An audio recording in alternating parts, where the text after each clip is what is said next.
Story banks are a database of personal stories on any one topic, for example, housing insecurity, that groups can refer to when fielding media requests.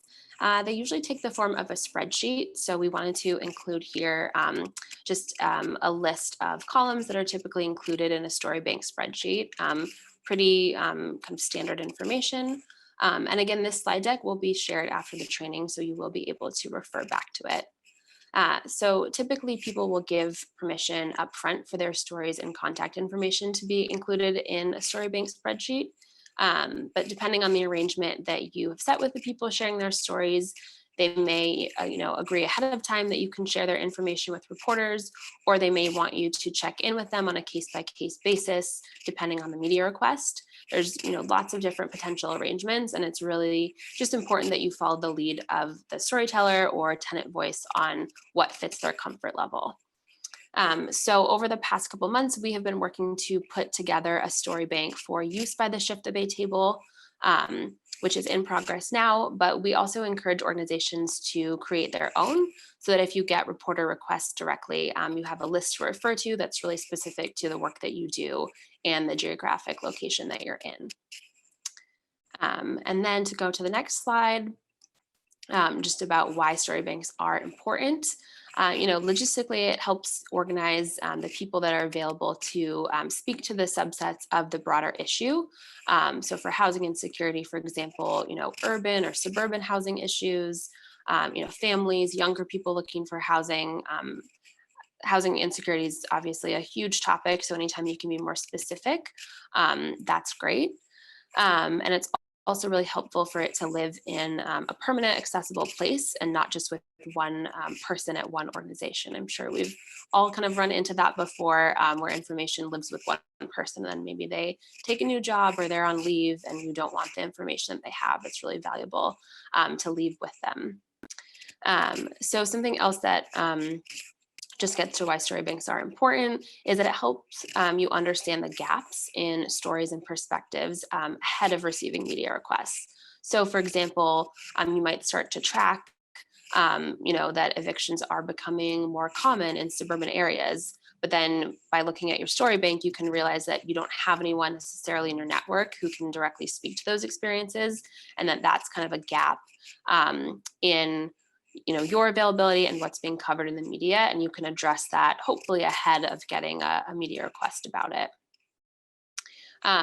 Another thing that's great about story banks, and what we hope for the one that we're putting together, is that it allows organizations to work together in uplifting housing justice stories. We all have the same end goal. We all want to see the same types of stories in the media, and this just helps us be more collaborative. It just makes it really easy to find people in specific places, especially across the Bay Area, who can line up with media requests, because we often from reporters will get kind of hyper-specific requests pertaining to geography and who they're looking to speak to. So, ideally we would have a really robust story bank for Shift the Bay. That's what we're working towards. But we also know that it's often really challenging to find tenants who are willing to speak with reporters. And that's what we're going to get into next with our discussion. So I am now going to open it up to all the participants, and I'll just start with one question. Is we're wanting to know, what challenges do you or your organization run into when you're getting to know and putting forward tenant voices in the news? We can just kind of popcorn around. So if anyone has things to share, feel free to come off mute now.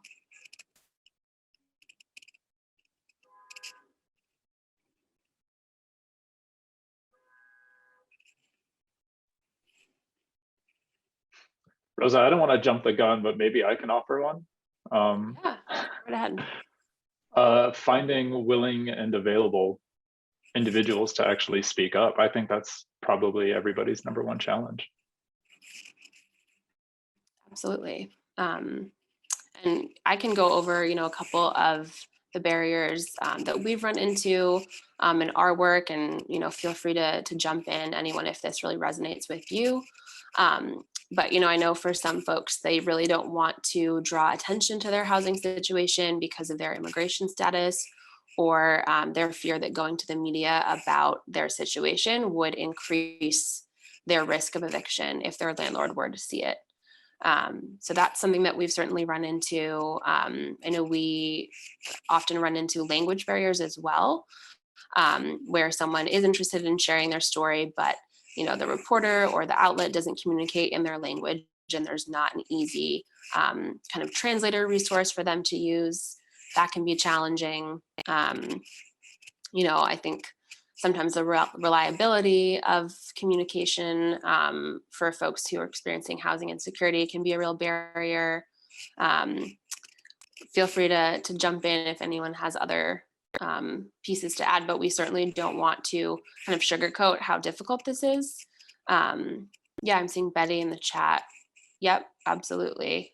Some are in immigration processes and don't want to have any problems. That's definitely something we've seen. Ruth, a quick And question for you. yeah, So one of the challenges that I come across in, hi folks, if I don't know you, I'm Lauren Bigelow, and I work in the Palo Alto area with tenants and about civic engagement. So one of the things that we try to protect tenants when they're sharing their stories, right? How do you, or do folks have any ideas for how to not be extractive or re-traumatize folks when they're sharing their stories? Because it's really, folks are being really vulnerable with us, right? And so we want to make sure that we're building a relationship, that it's not just transactional. absolutely. Thank you, Lauren, for bringing that up. That's a super important point and something that we definitely want to talk about in this training. So I do want to open it up to Corey and Stephanie if you have a piece about this that you want to respond to, because I know you'll be speaking about this in your sections. So I'll open it up now. Sure, I'm happy to weigh in on that, and I think this kind of connects to one of the challenges that we've encountered that I was going to raise, where we're very blessed to have a great relationship with some of our local reporters, which means that sometimes they call us at the 11th hour for a quote for a story they're working on, and there's definitely not time to connect them with one of our partners who might be willing to share a story. And so one way that we've tried to approach that, and I will admit it has not been successful yet, but perhaps this could be a strategy for some of these other challenges, is we've worked with our partners, or our voices who've told us their stories, and asked for their permission to retell their story on their behalf. And if they say yes, then we try to tell their story to the reporter. It's not the most effective because it doesn't touch the reporter in the same way as if they had told that story themselves. I'll also share that in a previous life, I worked for a local homeless services organization for young people, especially with victims of sex trafficking. And we would never ask them to tell their story more than once. And in fact, when I worked on the communications team, I never heard their story from those young people themselves. It was always from their case manager. And because of their status, we were always identifying them with a different name and with certain details changed. And so we've tried to offer that to some of our partners who've shared their stories. And if you don't want your name, we can come up with a new name for you. That's fine. Many don't want their photos shared, and so then we rely on stock imagery. Again, none of it is quite as compelling, but I think that prioritizing the voice over the readers of the story is really important to us, especially if we want to be able to reuse those stories more than one time. So hope that helps. Yeah, if I might chime in as well, Stephanie, you really hit it on the head. And something that I want to kind of readdress in my response to you, Lauren, is a point that Rosa had made, is that a huge part of this is it's very human-centered communications, and that trust building that you can do with tenants, or so say for Hamilton families, we're a direct service provider to families experiencing homelessness who then are moving into like rapid rehousing, into permanent housing, who then are tenants. So it's great to work with them in that experience where they are experiencing homelessness, and then when they do have their own housing. Communicating to tenants that this may be an opportunity that we're being approached to by a journalist as part of a publication, but the power of the story is actually in their hands, actually showing them that the agency of this is actually in their hands to share their own story. Just making them a participant in that process. I mean, like, the power is actually with you to share your own story. Everybody else is beholden to you and how you want to tell that. So if you don't, again, like Stephanie had said, if you don't feel comfortable sharing your name, we'll come up with an alias. If you don't feel comfortable sharing your visual identity, we can come up with like a sound measure and we can have them record that, or it'll just be purely written. There are ways to work with you to make sure that you do not feel that you are being re-traumatized in the process of sharing your story again. And that's really that's always going to be concern number one whenever you're working with a tenant. So much appreciation for both of those answers. Thank you. Thank you. I think that it definitely gets to the heart of the matter with this communications where people are in vulnerable situations, right? And so much of the work comes before you're telling that story with that trust building that you need to do. Because a lot of folks, when they're invulnerable, their responses are very fear-based.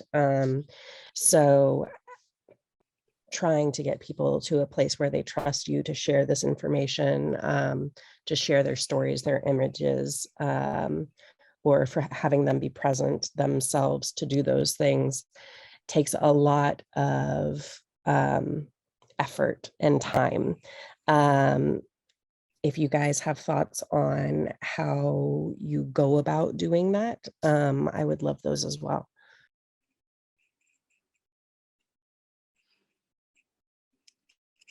Well, yeah, I can just jump in quickly, and then I'm sure Corey and Stephanie have more to share on this. But I think just recognizing that it is a process that takes time, and not rushing that, because it's really about building the relationship, and it's not ever about one story. And so I think one thing that can be really helpful is just trying to kind of at the beginning figure out a little bit what the boundaries are with the person that you're speaking to. And so you can kind of introduce yourself and your role in the organization, and whatever that may be, and saying, I work to facilitate a greater understanding of the challenges that our neighbors face in getting housed. And one way I do that is by connecting reporters who are, reporters with folks who are willing to share their stories. But we know that people are at all different, have all different levels of comfort with that. So before we even get into any specifics, like, do you want to tell me where you're at with this? And so that it's not about the transactional piece of it, which is definitely something that we want to avoid. It's just a lot about listening and hearing where people are coming from. And then from there, you can kind of, gauge what a good next step might be. And it might be that someone's comfortable with sharing their story with you, but not with a reporter. And that's great. And that's fine. And you can listen and kind of build that relationship that way. But yeah, I think kind of like Corey said, it's so kind of human-centered, and just in the way that we would, be delicate in speaking about any sensitive topic with anyone in our lives. It's the same piece. And I think when we keep that at the heart of it, and not like, oh, I have a reporter on my back trying to get a quote for their story and it's due in an hour. Like, if we kind of like put away those comms instincts, like that sort of traditional instinct, I think that helps us in the longer run.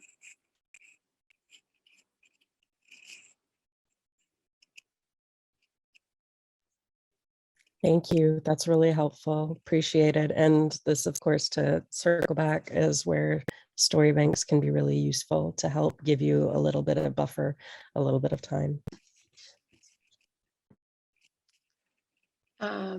I think, did we have a hand raised from Betty? I just want to make sure, I think maybe it was raised. I just want to make sure we're grabbing all of the questions here, and then we'll dig into the specifics from Stephanie and Corey. Yeah, I think Lauren was asking, hi everybody, Betty Gabaldon here. Lauren was asking also sometimes what has worked for me when the tenant doesn't want to have an interview with the reporter. I usually share my story too with them, how I'm also a tenant and how scary it was for me to even do that. And at the beginning, I didn't really wanted to even give them my name or my face to be out there. And just to I guess just sharing that experience and how it wasn't that bad. And if you don't want to show your face, we could probably use maybe just have your hands or the back of you, and then Corey was saying, we don't have to share your name. It could be just an alias or another just maybe your last name or something. It's something different. It doesn't have to really be your name. And I also I tell them you don't have to be there alone. I could go there with you too, so they feel your support. And then because I feel like if I call somebody and say, hey, this is a reporter that wants to talk to you, they're gonna get scared, right? So I see that if I tell them, okay, that I have a reporter that wants to talk to you and hear your story, but I could be there too, I could be there too, there with you to support you, and you don't feel alone. And that has worked sometimes with me too, just to be there and not just all of a sudden send a reporter to them. And it's really scary even for me at the beginning. But yeah, just to be there and support the tenant, I think it makes a difference. That's all. Betty, I think you're touching on something really great there, just because not only do we get press requests and media opportunities for tenants, but also for our staff, the actual experts in the room, and they have just as much fear for speaking with reporters and with the press as much as our tenants do. So it's a matter of really kind of addressing all concerns, making sure they're all on the table, and not only building trust with tenants, but building trust with your staff and really shoring up their confidence, coming at them. Maybe it's just reviewing talking points. Maybe it's just, let's do a little mock kind of interview. Maybe they'll just want to, maybe the case manager for a participant in our programs will actually want to sit in on the interview that the reporter is then doing with the tenant, just to see what an interview is like, so that later on that that case manager, that staff member, can actually know how this actually goes, and just realize that this actually is not a big deal. This is just a conversation that you're having. I don't know where this kind of really intimidating, grandiose kind of vision, or this idea of the reporter hot seat ever came from, but that's not ever been my case, especially with the tenants and with the participants and the media interviews with the press that I've sat in on. They're very much like a conversation like I'm having with you. Not to invalidate your fears about speaking with the press or anything like that, but thank you for sharing. Yes, thank you, Betty. Really, really important points. And I know that we shortly are going to move on to the second kind of part of the training, but I did want to lift up Liesel's question in the chat, and hopefully I'm pronouncing your name correctly, but if not, please let me know. And their question was, interested in whether folks have had affordable housing residents speak up for more affordable subsidized housing. So I just wanted to open that question up to everyone, if anyone has things to say about that. I'll share that we have a wonderful story, and I shared earlier a link to a report that we recently published, and it does have a version of that story in it, of someone who lives in a home that she purchased from an affordable housing organization here locally. And she's kind of at the the other part of her journey towards becoming safely and stably housed. And so it's a really great, positive and uplifting story of, I didn't know that this program existed. I never thought that I could buy a house here in Sonoma County. And I found out about it and I bought a house and now I'm here. And it's a really excellent story. We were referred to her by the affordable housing program, which we were lucky to have a great partnership with them. And so I think that there's huge value in that. And I think that there's also huge value in telling kind of like the positive side of the story instead of someone who's in the midst of their trauma or the hardest part of their lives. I think that can be a little I don't know the best way to say it, but I don't think that's always great to tell that story. And I don't always love that that's what reporters are looking for. But if you can tell a really positive, uplifting story too, I think it really reminds people like, oh yeah, like it is really nice when I have safe and stable housing. Like that is a good thing. Yeah. Instead of like always reaching to like the most traumatic and gruesome story. So yeah, that's my story. Thank you, Stephanie. Really great to hear that you had that example, and totally agree about uplifting success stories. So I almost feel bad to cut off this discussion because I think it's really important, and I really appreciate everyone sharing their thoughts and input. But I do want to make sure we have time to hear from Corey and Stephanie specifically about the work that they've done with their respective organizations. So we will turn it over to Corey first to talk about what Hamilton Families is doing and the strategies that they're seeing success with right now. Thanks, Rosa. I'll keep it on the shorter side just because I know we're running low on time. So as part of our campaign and our membership with Shift the Bay, we created a public awareness campaign, and this really started back in November 2019. We were, and while I do this, I'll just start adding links to the chat. We were generously gifted with a $1.35 million joint grant between Google.org and the CEO of YouTube, Susan Wojcicki. And as part of that campaign, there were funds allocated towards a media campaign, which we then reutilized towards our work with Shift the Bay. As part of that, there were three short film documentaries. And what we did is we utilized them to just completely focus stories on families that were experiencing homelessness, had gone into permanent housing, thanks to our programs. And each documentary centered on one family. And it was truly a remarkable experience for the families themselves. And here, I'll throw another link in there that has the documentaries all listed. Shortly after the conference, the press conference on our shelter rooftop, about 4 months after, right when we had the production timeline all set up, film crews, director, producers, all, what have you, a pandemic happened and everything had to be thrown out the window.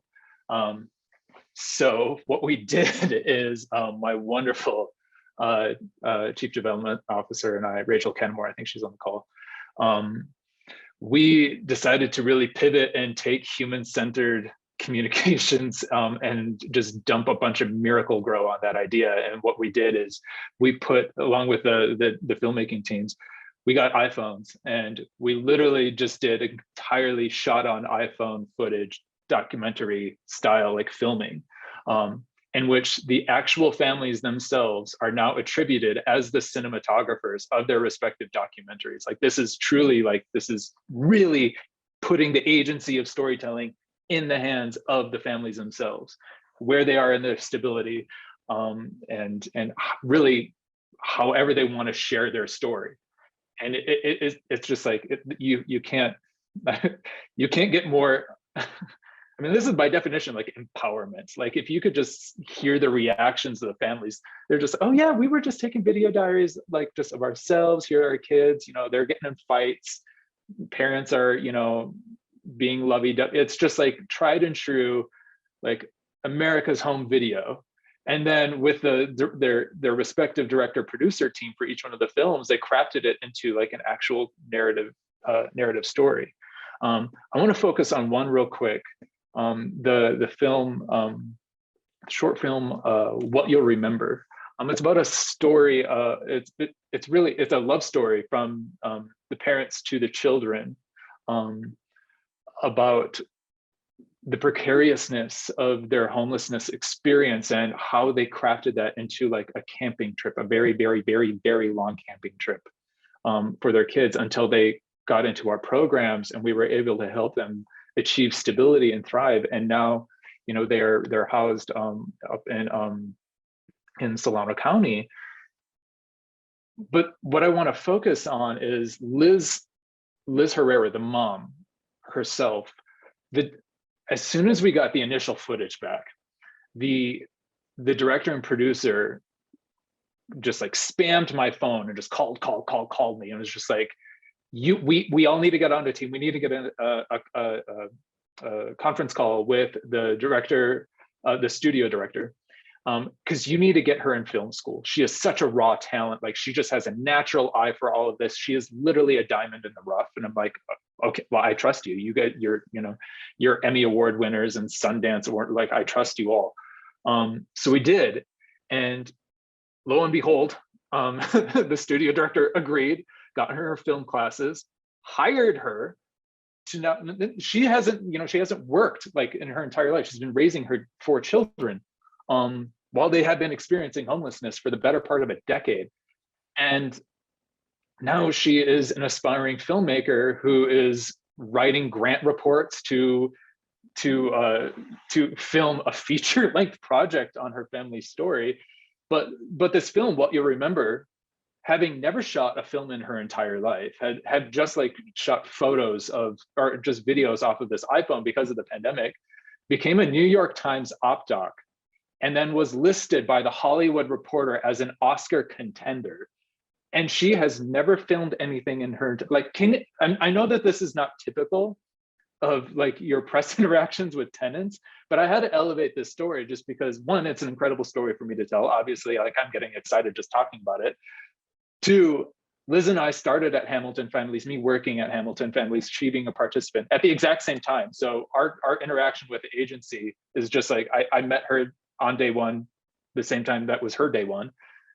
And now she like her life has completely taken a 180. Like it's just a complete fork in the road, different direction, all thanks to just this one opportunity. It's literally, I'm so utterly, oh my God, I'm gonna cry about this right now. But I'm so proud of her. It's such an uplifting story. I'm not an emotionally available person at all. And I watched it and it broke me into a million pieces. So I highly recommend it. But to get to that, sorry, that was my exposition, believe it or not. To get to this point, they required so much trust building with her. Like I've taken her out to dinner just so we could form our own relationship. And now this isn't typical. You're probably not going to have a relationship with a tenant who you're working with for 3 years, but it's amazing. Like she has she has my cell phone number. She can call me whenever she wants, if ever she's facing an issue, or if she just wants to chat, or if she wants to talk about her kids, because her kids are amazing.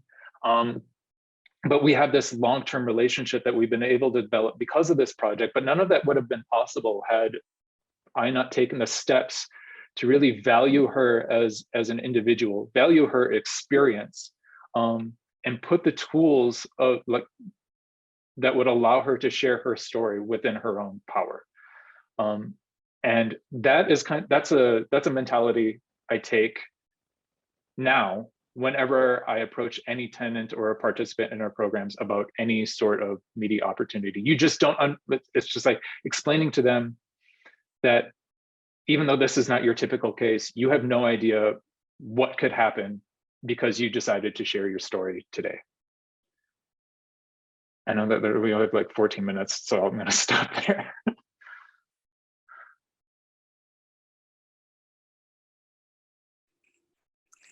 Thank you so much, Corey, for sharing. Just what an incredible story. And I think, I know we were having comments in the chat about the takeaways from this, but I think one of the biggest ones, beyond trust is just believing in tenants and letting them use the tools that will work best for them to share their stories. And maybe that will align with a media request that you get. Maybe it won't align at all. But I think that the work that we're all doing collectively to uplift tenant stories, when we can truly give folks the agency that Corey and his team were able to give this person and her family, where that can go, as we've seen, is incredible. So I think lots to say about that story, but really, really incredible to hear that. And I want to turn it to Stephanie, who I know also has some really great tactics to share about the work that Generation Housing has done. Thanks, Rosa. And thank you, Corey, for sharing your story. And I do want to start off by sharing that the work that we did to create what we called our experiences campaign, our experience collection, wouldn't have been possible without generous funding from our partners as well. And I wouldn't be doing my job as development director if I did not name them. So please bear with me, but we do owe enormous gratitude and thanks to our funders, including Kaiser, Providence, United Way of the Wine Country, and our media partners who co-invested in our campaign with us, the Press Democrat, Sonoma Media Group, and Veal Outdoor Advertising. So did my development director check mark. And I just want to contextualize our campaign for you. Generation Housing was started at the very beginning of 2020. The organization came out of research that was done post Sonoma complex wildfires, where literally every conversation that we had in any meeting in Sonoma County started with housing. And everyone was activated around housing, and everyone wanted to solve housing. And the research showed that the greatest barrier to developing housing in Sonoma County was a lack of political and public will to develop housing. So that's where we come in. So mission number one was to create public will. And thanks to our, a really generous investment, we were able to launch what we call the public will building campaign, but really it's actually just our work and what we do every day. And we wanted to start by humanizing the story. And we say this to people, to us, housing is not about the houses, it's about the people who live inside of them. And so we wanted to put a face to that. And at the beginning of the pandemic, and really throughout a good majority of it, never did we talk about someone's job and their importance to our way of life as we did during their first few months. And so our first iteration of our campaign was really connecting affordable housing to the people who make our community live, breathe, and be so amazing. And so we really wanted to highlight that affordable housing means an affordable place to live for a firefighter, a teacher, a grocery store worker, your delivery truck driver. And so that was really the strategy that we took. And I know someone prepared some slides for me. So if you want to move on to the next slide, that would be really great. And so we wanted to bring in those community voices. And another core piece of our work is that everything that we do is translated English, Spanish. where we are, and for most of the Bay Area counties. And I will remind everyone that Sonoma County is one of the 9 Bay Area counties. It's really important to make sure that not only your materials, but the outreach that you're doing in collecting stories is accessible in multiple languages, and ideally accessible in a variety of formats. I think everyone here knows that the written word is not the only way to communicate. So we did our best, although I will say that we did heavily rely on the written word, especially with the pandemic. You can't really get out there the way that we may have thought that we would have. But we asked our community, we wanted to hear from them. And we're not a direct services organization, so we don't have a list of clients that we can turn to see if we can start getting stories from them. So we truly were starting from scratch.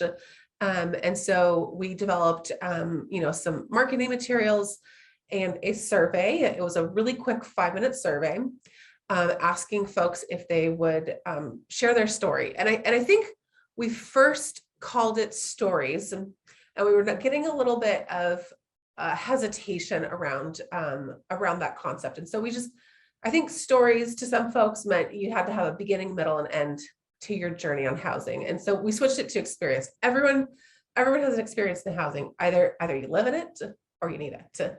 And it touches every single one of us. And so we created this survey. Again, it's translated English, Spanish, and we posted it literally anywhere and everywhere. Put it on our social media, put it on Reddit. I will give a great plug that we actually have a really engaged Reddit community in Sonoma County, and we got an incredible response from Reddit. This survey was also launched really at the height of community engagement and activism after the summer of 2020 and the protests in response to the murder of George Floyd. And so we were able to also reach out to some of the groups that had come together to activate, to uplift voices and ask them to share their experiences. And we were really lucky to get incredible diversity of voices that way. We also were really blessed to have a bilingual, bicultural staff member on staff who could conduct these interviews in both English and Spanish. And so I think I'm getting kind of ahead of myself. We posted a survey, and then from that survey, we would reach back out to respondents and ask if they would be available to take a call with us and discuss in more detail. So we have, I think, like 200 plus survey responses that are really basic details that we can actually pull from just for really easy data points. But the richness and the meat of the campaign is in the interviews that we did. From my past experience in direct services and working with young people, I'm a big believer in compensating folks for their time and sharing their stories. I think that that's critical, and I think that that's respectful. So we did offer gift cards in the equivalent of the rate of about $50 an hour. And so however long that takes, and I think we typically round it up. And I will just add a small caveat and just a small warning of the IRS heavily regulates gift card distribution. So please verify with your CFO. I cannot give you actual tax advice, but we were able to make it work. And I hope that you can make it work. And we were lucky enough to have the funding for it. And I think that's kind of one of the things that the biggest takeaways that I will add is that this work is expensive. And it's worth doing, and so it's worth investing the money, but it's expensive. And if you have funding for it, great. And there are plenty of organizations that do it with little to no funding. I don't know if anyone's heard of Neighbors for More Neighbors out of Minnesota. It's all volunteer run. And when I asked them what their budget was, I think they said $10,000, and I don't know how they did it. So asked them for more advice. They were not very forthcoming with that, but they didn't spend any money on it. And I think they're the exception to the rule. So we conducted, I believe, over 100 interviews, and I do know that about 40% of those were in Spanish as well. So we have a really great library of stories to tell that are both English and Spanish. We asked for photos, and we got maybe like 5% of our respondents who shared photos. We offered to send photographers, so people just aren't comfortable with it, and so we've relied on stock photography to pair with our photos. And then we were able to transform them into these really beautiful stories. And yeah, I see one of our stories shared right here. We have some really great social media graphics that go with it. We have short quotes and long stories. And we reuse these. They're all over our website. At least one every month is shared in our newsletter.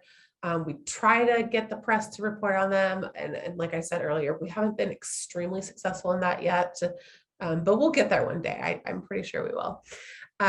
We produce our own research, and with all that really wonky policy data talk, we again try to remind people that this is about people. And so we share the stories of people to go with it. And I think I'm going to end it right here because I think I've talked quite a bit, and I'm happy to answer any questions. And if Erin or Rosa, if I missed anything, please let me know, and I'm happy to add.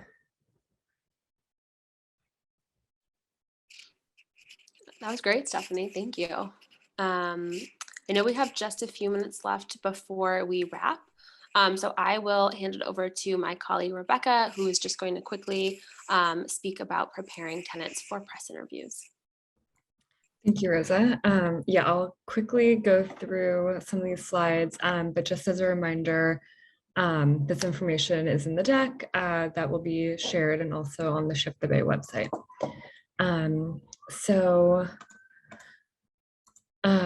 Now, yeah, getting into how we can best prepare tenants for interviews so that they feel comfortable and ready. Once an interview is scheduled and the logistics have all been confirmed, there are a few steps that you can take, including making sure you know if the tenant you're working with will need a translator for the interview.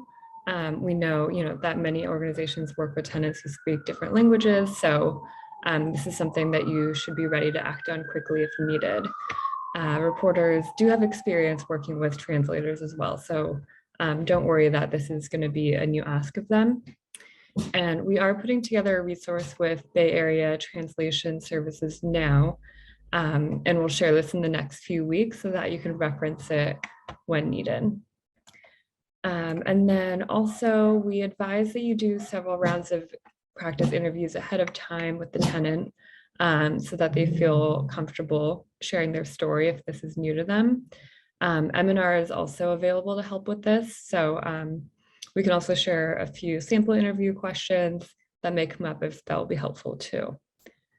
And then also Corey and Stephanie talked about this, so we can sort of skim through it, but we know that there is hesitancy for many interviews as many organizations work with tenants who may be without status. So if we need to tell a reporter that we're going to be working with a pseudonym or just letting them know the way that the tenant wishes to be identified, whether that's no last name or if they don't want to share their photo, that's totally fine. And then, quickly, another way to help tenants feel comfortable is by offering to join the call in a listening capacity, as Corey mentioned and Stephanie mentioned, and M&R is also available to help with this too. So we can also share some sample phrases for you to feel empowered to use if you do need to step in if the tenant feels uncomfortable at any time. And I know we are at time, so the tips on the next slide are just to share with tenants before the interview. And we can also answer any questions through our email as well. But I do want to turn it back over to Rosa just to wrap up our training. All right. Well, thank you, Rebecca. And thank you everyone for engaging with us today. If you can take a look at the chat, we've all just put in several resources with Shift the Bay. Stephanie's put in her contact information. You have Madison's contact information there at Nonprofit Housing, and contact information for Rebecca, Aaron, and I at M&R, who can help with any media training prep. And again, the deck will be shared afterwards. But thank you all for joining today, and I hope you have a great rest of your day.